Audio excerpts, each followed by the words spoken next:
السلام عليكم واهلا بيكم. معاكم ساري. النهارده هجهز معاكم كده مكتب بسيط ينفع للعمل او للدراسه او حتى يكون ركن مميز وهادي خاص بيكي انتي.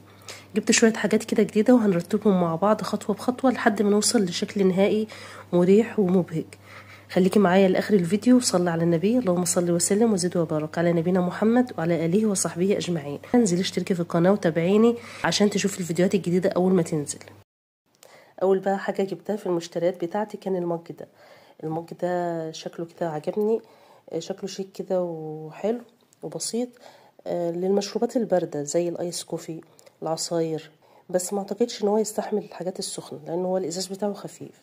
كمان جبت الطقم ده للمعايير، يعني عملي جدا في المطبخ، سواء بقى لو هتعملي مثلا حلويات او القهوه الرغوه بتاعه النسكافيه، حلو جدا والمعايير بتاعته مظبوطه. فيه اللي هو المعالق ديت بيديكي بالظبط يعني حجم المعلقه من الكبيره للصغيره، نص معلقه وهكذا.